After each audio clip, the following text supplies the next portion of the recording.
നമസ്കാരം. രഞ്ജിത്ത് ഇംഗ്ലീഷിലേക്ക് ഏവർക്കും ഒരിക്കൽ കൂടി സ്വാഗതം. നമ്മൾ ഈ ക്ലാസ്സിൽ വിശകലനം ചെയ്യാൻ പോകുന്നത് ആർട്ടിക്കിൾസുമായി ബന്ധപ്പെട്ട വസ്തുതകളാണ്. അതിൽ ഇവിടെ നമ്മൾ ഈ ക്ലാസ്സിൽ കൂടുതൽ നമ്മൾ ഫോക്കസ് ചെയ്യുന്നത് ഏതൊക്കെ സന്ദർഭങ്ങളിൽ നമുക്ക് ആർട്ടിക്കിൾസിനെ ഒഴിവാക്കാം എന്നുള്ളതാണ്. അത് എയും ആനും ദിയുമാണല്ലോ ആർട്ടിക്കിൾസ്. ഈ കാര്യങ്ങൾ ഏതൊക്കെ സാഹചര്യം വരുമ്പോൾ നമുക്ക് ഉപയോഗിക്കേണ്ട എന്നുള്ളതാണ് നമ്മൾ ഈ ക്ലാസ്സിൽ പഠിക്കുന്നത്. അപ്പം ഈ ക്ലാസ് നിങ്ങൾക്ക് ഇഷ്ടപ്പെടുകയാണെങ്കിൽ തീർച്ചയായിട്ടും നിങ്ങൾ ലൈക്ക് ചെയ്യുക, ഷെയർ ചെയ്യുക. അതുപോലെ തന്നെ ആദ്യമായി എൻ്റെ ക്ലാസ് കാണുന്ന ആരെങ്കിലും ഉണ്ടെങ്കിൽ താഴെ കാണുന്ന സബ്സ്ക്രൈബ് ബട്ടൺ ക്ലിക്ക് ചെയ്ത് എൻ്റെ ചാനൽ സബ്സ്ക്രൈബ് ചെയ്യുക. ഒപ്പം തൊട്ടടുത്ത് കാണുന്ന ബെൽ ബട്ടണോട് ക്ലിക്ക് ചെയ്ത് നോട്ടിഫിക്കേഷൻ എനേബിൾ ആക്കി വെക്കുക. അപ്പോൾ എല്ലാവർക്കും ഒരിക്കൽ കൂടി രഞ്ജിത്ത് ഇംഗ്ലീഷിലേക്ക് സ്വാഗതം. നോക്കുക, റൂൾസ്. ഓരോ റൂൾസാണ് നമ്മൾ പറയാൻ പോകുന്നത്. ഫസ്റ്റ് റൂൾ എന്ന് പറയുന്നതാണ് proper names of places and institutions. സ്ഥാപനങ്ങളുടെയോ സ്ഥലങ്ങളുടെയോ ആ കൃത്യം പേരിൻ്റെ മുന്നിൽ, പ്രോപ്പർ നെയിമിൻ്റെ മുന്നിൽ നമ്മൾ എന്ത് ചെയ്യത്തില്ല, ആർട്ടിക്കിൾസ് ഉപയോഗിക്കത്തില്ല. ഓക്കെ, നമുക്കാണെങ്കിൽ ദ യൂണിവേഴ്സിറ്റി എന്നൊക്കെ പറയാം, അതുപോലെ ദ ഇന്റർനാഷണൽ എയർപോർട്ട് എന്ന് പറയാം, പിന്നെ ദ ബ്രിഡ്ജ് എന്നൊക്കെ പറയാം, അല്ലെങ്കിൽ എ ബ്രിഡ്ജ് എന്നൊക്കെ പറയാം. പക്ഷേ ആ യൂണിവേഴ്സിറ്റിക്കോ അല്ലെങ്കിൽ ആ എയർപോർട്ടിനോ ആ ടെർമിനസിനോ അല്ലെങ്കിൽ ബ്രിഡ്ജിനോ ഒരു പ്രോപ്പർ നെയിം ഉണ്ടെങ്കിൽ, പർട്ടിക്കുലർ നെയിം ഉണ്ടെങ്കിൽ അതിന് തൊട്ട് മുമ്പ് നമ്മൾ എന്ത് ഉപയോഗിക്കേണ്ട, ആർട്ടിക്കിൾസ് ഉപയോഗിക്കേണ്ട. ഓക്കെ, അതാണ് ഒന്നാമത്തെ റൂൾ. ഒന്നാമത്തെ റൂൾ എന്താണ്? Proper names of places and institutions. സ്ഥാപനങ്ങളുടെയോ സ്ഥലങ്ങളുടെയോ പേരിന്റെ തൊട്ട് മുമ്പ് നമുക്ക് എന്ത് വേണ്ട, ആർട്ടിക്കിൾസ് വേണ്ട. ഇനി രണ്ടാമത്തെ റൂൾ എന്താ? Before specific meal time. ഭക്ഷണ സമയമുണ്ടല്ലോ, പ്രത്യേകിച്ച് നമ്മളൊരു ഭക്ഷണ സമയത്തിന്റെ പ്രത്യേകം എടുത്ത് പറയുന്ന ഉണ്ടല്ലോ, അതിന്റെ തൊട്ട് മുമ്പ് നമുക്ക് എന്ത് വേണ്ട, ആർട്ടിക്കിൾസ് ഒന്നും വേണ്ട. ഉദാഹരണത്തിന്, have you had breakfast this morning. ഇപ്പൊ ബ്രേക്ക്ഫാസ്റ്റ് എന്ന് പറയുന്നത് സ്പെസിഫിക് മീൽ ടൈം ആണ്. അതിനെ തുടർന്ന് ബ്രേക്ക്ഫാസ്റ്റിന് മുന്നിൽ നമ്മൾ എ ബ്രേക്ക്ഫാസ്റ്റ് എന്നോ ദ ബ്രേക്ക്ഫാസ്റ്റ് എന്നോ പറയത്തില്ല. അതായത് ആർട്ടിക്കിൾസ് ഉപയോഗിക്കേണ്ട. ബ്രേക്ക്ഫാസ്റ്റ് എന്ന് പറയുമ്പോൾ സ്പെസിഫിക് മീൽ ടൈം ആണ്. അപ്പം അതിന്റെ തൊട്ട് മുമ്പ് നമുക്ക് എന്ത് വേണ്ട, ആർട്ടിക്കിൾസ് വേണ്ട. അപ്പൊ ഒന്നാമത്തെ പോയിന്റ് എന്തായിരുന്നു? എന്താ proper names of places and institutions. അതിന് തൊട്ട് മുമ്പ് എന്ത് വേണ്ട, ദ വേണ്ട. പിന്നെ അടുത്ത എന്താണ്? സ്പെസിഫിക് മീൽ ടൈമിന്റെ തൊട്ട് മുമ്പ് നമുക്ക് എന്ത് വേണ്ട, ആർട്ടിക്കിൾസ് വേണ്ട. ഉദാഹരണത്തിന് ബ്രേക്ക്ഫാസ്റ്റ്. ഇനി അടുത്ത് നോക്കാം, grandma will have fruit for lunch. ലഞ്ചും ഒരു സ്പെസിഫിക് മീൽ ടൈമാണ്, അവിടെയും വേണ്ട. They have gone out for dinner tonight. അല്ലേ? അപ്പൊ ഡിന്നർ എന്താണ്, ഒരു മീൽ ടൈമാണ്. അതിന്റെ മുന്നിൽ എന്ത് വേണ്ട, ദ വേണ്ട. അല്ലേ? അപ്പൊ ബ്രേക്ക്ഫാസ്റ്റ്, ലഞ്ച്, ഡിന്നർ എന്നൊക്കെ പറയുന്നത് സ്പെസിഫിക് മീൽ ടൈമാണ്. അതിന് തൊട്ടുമ്പൊന്നും എന്ത് വേണ്ട, ആർട്ടിക്കിൾസ് വേണ്ട. ഓക്കെ, അപ്പം ഒന്നാമത്തെ point proper names of places and institutions. രണ്ടാമത് before specific meal time. Okay, ഇനി അടുത്തത് with names of days, months, seasons, holidays and specific time of the day. ദിവസങ്ങൾ, മാസങ്ങൾ, കാലാവസ്ഥകൾ, അവധി ദിവസങ്ങൾ, ഏതെങ്കിലും പ്രത്യേക സമയം, അതിൻ്റെയൊക്കെ പേരെടുത്ത് പറയുന്നുണ്ടെങ്കിൽ അതിൻ്റെ മുന്നിലൊന്നും നമുക്ക് എന്ത് വേണ്ട, ആർട്ടിക്കിൾസ് വേണ്ട. അപ്പോൾ അതിന് ഓൺ ട്യൂസ്ഡേ എന്ന് പറയുമ്പോൾ ഒരു ദിവസത്തിന്റെ പേരാണ്, അവിടെ വേണ്ട. ഏപ്രിൽ എന്ന് പറയുമ്പോൾ എന്താ, ഒരു മാസത്തിന്റെ പേരാണ്, അവിടെ വേണ്ട. സമ്മർ എന്ന് പറയുമ്പോൾ എന്താണ്, ഒരു സീസണാണ്, അതിന് തൊട്ടുമ്പോൾ വേണ്ട. ദീപാവലി എന്ന് പറയുന്നത് എന്താണ്, ഒരു അവധി ആഘോഷ ദിവസങ്ങളാണ്, അവിടെ വേണ്ട. അതുപോലെ ക്രിസ്മസ്, അതും ഹോളിഡേ ആണ്, അവിടെയും നമുക്ക് വേണ്ട. നൂൺ, അത് സ്പെസിഫിക് ടൈമാണ്, അവിടെയും വേണ്ട. അതുപോലെ നൈറ്റ്, അതൊരു സ്പെസിഫിക് ടൈമാണ്, അവിടെയും വേണ്ട. മിഡ് നൈറ്റ്, അതും ഒരു സ്പെസിഫിക് ടൈമാണ്. പിന്നെ ഡസ്ക്, അതും ഒരു സ്പെസിഫിക് ടൈമാണ്. സൺസെറ്റ് സ്പെസിഫിക് ടൈമാണ്. സൺറൈസ് സ്പെസിഫിക് ടൈമാണ്. ഓക്കെ, അപ്പൊ ഇവിടെ ഒന്നും എന്ത് വേണ്ട, നമുക്ക് ആർട്ടിക്കിൾസ് വേണ്ട.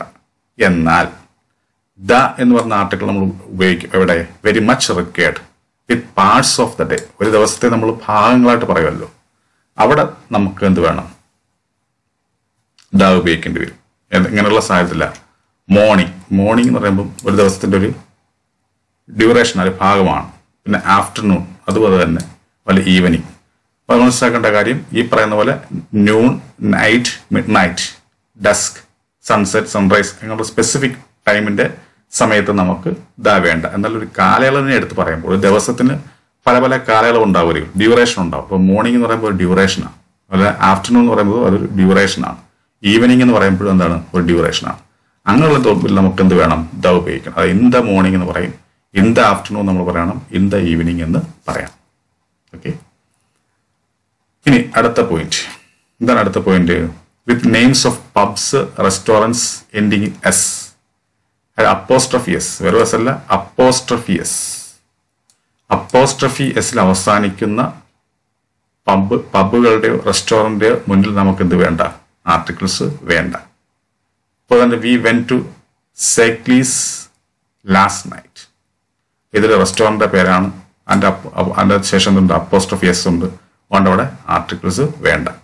ഇനി അടുത്തത് ലെറ്റസ് മീറ്റ് അറ്റ് ഡോമിനോസ്, ഇതൊരു റെസ്റ്റോറന്റിന്റെ പേരാണ്, അതിന് ശേഷം എന്തുണ്ട്? അപ്പോസ്ട്രഫി എസ് ഉണ്ട്, അവിടെ എന്ത് വേണ്ട? അപ്പം അങ്ങോട്ടിന്റെ മുന്നിൽ നമുക്ക് ആർട്ടിക്കിൾസ് വേണ്ട. ഇനി അടുത്ത പോയിന്റ് എന്താണ്? With names of sports, games and activities. സ്പോർട്സുകളുടെയോ ഗെയിംസിന്റെയോ ആക്ടിവിറ്റീസിന്റെയോ തൊട്ട് മുമ്പിൽ നമുക്ക് എന്ത് വേണ്ട? ആർട്ടിക്കിൾസ് വേണ്ട. എക്സാമ്പിൾ, ഐ ലവ് സ്നൂക്കർ, ഇതെന്ന് പറയുന്നത് എന്താണ്? ഒരു സ്പോർട്സ് ഐറ്റമാണ്, അതിന്റെ മുന്നിൽ വേണ്ട. റമ്മി, അതൊരു സ്പോർട്സ് അല്ലെങ്കിൽ ഗെയിമാണ്, അപ്പൊ അതിന്റെ മുന്നിൽ എന്ത് വരില്ല? ആർട്ടിക്കിൾസ് ഇല്ല. ദേ പ്ലേ സ്ക്വാഷ്, ഇതും എന്താണ്? ഒരു സ്പോർട്സ് ഐറ്റമാണ്, അപ്പൊ അതിന്റെ മുന്നിൽ നമ്മൾ എന്ത് പറയത്തില്ല? ആർട്ടിക്കിൾസ് പറയത്തില്ല. അതായത് എ സ്നൂക്കർ എന്നോ ദ സ്നൂക്കർ എന്നോ നമ്മൾ പറയാറില്ല, അതുപോലെ എ റമ്മി എന്നോ ദ റമ്മി എന്നോ നമ്മൾ പറയത്തില്ല, എ സ്ക്വാഷ് എന്നോ ദ സ്ക്വാഷ് എന്നോ നമ്മൾ പറയത്തില്ല. ഓക്കെ. ഇനി അടുത്ത് നമ്മൾ നോക്കാം വിത്ത് ജോഗ്രഫിക്കൽ നെയിംസ്. ഭൂമിശാസ്ത്രമായിട്ടുള്ള പേരുണ്ടാവുമല്ലോ, അതിന്റെ മുന്നിൽ നമ്മൾ ഉപയോഗിക്കത്തില്ല. ഉദാഹരണത്തിന് കോണ്ടിനെന്റ്സ്, ഭൂഖണ്ഡങ്ങളുടെ മുന്നിൽ നമ്മൾ എന്ത് ഉപയോഗിക്കത്തില്ല? ഈ പറയുന്ന പോലെ ആർട്ടിക്കിൾസ് ഉപയോഗിക്കത്തില്ല. അപ്പം അതായത് ആഫ്രിക്ക എന്നേ പറയത്തുള്ളൂ, അന്റാർട്ടിക്ക എന്ന്, അല്ല എ ആഫ്രിക്ക എന്ന് പറയത്തില്ല, ദ ആഫ്രിക്ക എന്ന് പറയത്തില്ല, അതുപോലെ ദ അന്റാർട്ടിക്ക എന്ന് പറയത്തില്ല, എ അന്റാർട്ടിക്ക എന്ന് പറയത്തില്ല. അതായത് ഏഷ്യ, ഓസ്ട്രേലിയ, യൂറോപ്പ് ഇങ്ങനെയൊക്കെയുള്ള ഭൂഖണ്ഡങ്ങളുണ്ടല്ലോ, അവയ്ക്ക് മുന്നിൽ നമ്മൾ ആർട്ടിക്കിൾസ് ഉപയോഗിക്കത്തില്ല. എന്നാൽ നമ്മൾ ബട്ട് ദ അമേരിക്കാസ് നമ്മൾ പറയും, അതായത് നോർത്ത് ആൻഡ് സൗത്ത് അമേരിക്ക, അല്ലെങ്കിൽ ദ ആർട്ടിക് നമ്മൾ പറയും. അന്റാർട്ടിക്ക എന്നാണെങ്കിൽ പിന്നെ ദ വേണ്ട. ഓക്കെ. എന്നാൽ അന്റാർട്ടിക് എന്നാണെങ്കിൽ നമ്മളോട് ഉപയോഗിക്കണം? ദ ഉപയോഗിക്കണം. അതുപോലെ ആർട്ടിക്, അവിടെയും ദ വേണം. ഇനി അടുത്തത് രാജ്യങ്ങളുടെ മുന്നിൽ നമ്മൾ ഉപയോഗിക്കത്തില്ല, ആർട്ടിക്കിൾസ് ഉപയോഗിക്കത്തില്ല. അതുകൊണ്ട് Chile, France, New Zealand, Kazakhstan, Namibia etcetera. അപ്പൊ നമ്മൾ ഇന്ത്യ തന്നെ ദ ഇന്ത്യ എന്ന് പറയത്തില്ല, ഇന്ത്യ എന്ന് മാത്രമേ പറയത്തുള്ളൂ. അപ്പൊ രാജ്യങ്ങളുടെ തൊട്ട് മുമ്പിൽ നമ്മൾ ഉപയോഗിക്കത്തില്ല, ഈ പറയുന്ന പോലെ ആർട്ടിക്കിൾസ് ഉപയോഗിക്കത്തില്ല. എന്നാൽ നോക്കുക, ഈ പറയുന്ന രാജ്യങ്ങളുടെ മുന്നിലൊക്കെ നമ്മൾ ഉപയോഗിക്കും. എന്താണ്? ചെക്ക് റിപ്പബ്ലിക്, അതിന്റെ മുന്നിൽ നമ്മൾ ദ ഉപയോഗിക്കണം. അതുപോലെ നെതർലാൻഡ്സ് എന്ന് പറയുന്നത് അതിന്റെ മുന്നിൽ ദ വരണം. ഫിലിപ്പീൻസ്, അവിടെ നമുക്ക് ദ വേണം. യുണൈറ്റഡ് കിങ്ഡം, അവിടെ ദ വേണം. പിന്നെ യുണൈറ്റഡ് സ്റ്റേറ്റ്സ് ഓഫ് അമേരിക്ക, അവിടെയും വേണം. കാരണം എന്താ? നമ്മൾ പറഞ്ഞു രാജ്യങ്ങളുടെ തൊട്ടുമുമ്പിൽ വേണ്ട, എന്നാൽ ഈ പറയുന്ന രാജ്യങ്ങളുടെ തൊട്ടുമുമ്പിൽ വേണമെന്നും പറയും. എന്താ കാര്യം? ഈ രാജ്യങ്ങളുടെ പ്രത്യേകത എന്ന് പറയുന്നത് ഈ രാജ്യങ്ങളൊന്നും ഒറ്റ കരയായിട്ട് നിൽക്കുന്നതല്ല, ഒറ്റ ലാൻഡായിട്ട് നിൽക്കുന്നതല്ല, പല പല കരകളും കൂടെ ചേർന്നൊരു രാജ്യമായി മാറിയിരിക്കുകയാണ്. അങ്ങനെയുള്ള രാജ്യങ്ങളുടെ മുന്നിൽ നമ്മൾ ഉപയോഗിക്കണം, ഈ പറയുന്ന പോലെ ദ ഉപയോഗിക്കണം. അത്രയേ ഉള്ളൂ ഐഡിയ. ഇപ്പോൾ യുണൈറ്റഡ് കിങ്ഡം എന്ന് പറയുമ്പോൾ നമുക്കറിയാം പല പല കരകളായിട്ട് ഇങ്ങനെ ചിതറിക്കിടക്കുകയാണ്. ഇതെല്ലാം കൂടെ ചേർത്താണ് ഒരു യുണൈറ്റഡ് കിങ്ഡം തന്നെ, ആ പേര് തന്നെ ഉണ്ട് യുണൈറ്റഡ്, ഏകീകരിച്ചത് എന്നൊരർത്ഥമുണ്ട്. അപ്പൊ പല പല കരകളായിട്ട് കിടക്കുന്ന രാജ്യങ്ങളുണ്ട്. അങ്ങനെയുള്ള രാജ്യങ്ങളുടെ മുന്നിൽ നമ്മൾ ഉപയോഗിക്കണം? ദ ഉപയോഗിക്കണം. എന്നാൽ സാധാ ഒറ്റ ഒരു കരയായിട്ട് നിൽക്കുന്ന രാജ്യങ്ങളുടെ മുന്നിൽ നിന്ന് നമുക്ക് ഈ പറയുന്ന പോലെ ദ വേണ്ട, അവിടെ നിന്ന് ആർട്ടിക്കിൾസ് വേണ്ട. ഇനി അടുത്തത് നോക്കുക, ലേക്സ്, തടാകങ്ങൾ. തടാകങ്ങൾക്ക് മുമ്പിലൊന്നും വേണ്ട. ഏതൊക്കെ? ജനീവ, ലോപ്നോർ, മിഷിഗൻ, വിക്ടോറിയ, ഇങ്ങനെയൊക്കെ നമ്മൾ പറയും. തടാകങ്ങളുടെ മുന്നിൽ നമ്മൾ എന്ത് ചെയ്യത്തില്ല? ഈ പറയുന്ന പോലെ ആർട്ടിക്കിൾസ് ഉപയോഗിക്കത്തില്ല. പിന്നെ മൗണ്ടൻ പീക്സ്,